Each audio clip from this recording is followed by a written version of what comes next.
সময়টা ২০১৮ সাল। মধ্যপ্রাচ্যের মুসলিম দেশ ইরানের এক নারীর সাথে মার্কিন নৌবাহিনীর সাবেক সদস্য মাইকেল হোয়াইটের চলছে কঠিন প্রেম। ভালোবাসার টানে সেই মার্কিনই পাড়ি জমান প্রেমিকার দেশে। অনলাইনে পরিচয় হওয়া সেই প্রেমিকার সঙ্গে দেখা করতে গিয়েই বাঁধে বিপত্তি। প্রেমের পরিণতির বদলে তাকে রাষ্ট্রবিরোধী কার্যকলাপের অভিযোগে আটক করা হয়।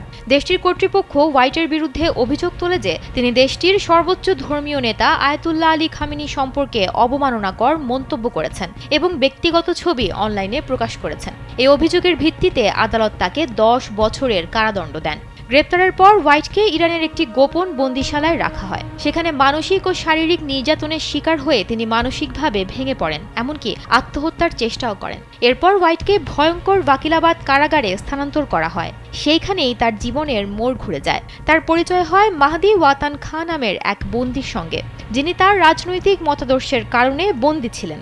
তার ইংরেজিতে দক্ষতা থাকায় হোয়াইটের সঙ্গে বন্ধুত্ব গড়ে ওঠে।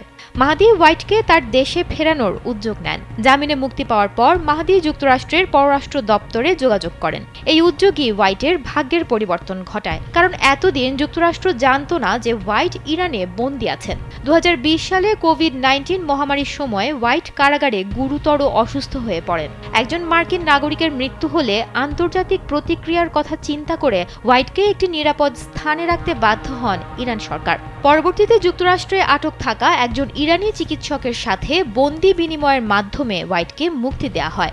২ বছর পর তিনি যুক্তরাষ্ট্রে ফিরে যান। হোয়াইট সেই মাহদির প্রতি কৃতজ্ঞতার কথা মনে রেখে তাকে নিজ প্রচেষ্টায় মানবিক আশ্রয় প্রার্থী হিসেবে যুক্তরাষ্ট্রে নিয়ে যান। বর্তমানে মাহদি যুক্তরাষ্ট্রের সান ডিয়েগো শহরে বসবাস করছেন এবং একজন পাইলট হিসেবে নতুন জীবন শুরু করেছেন।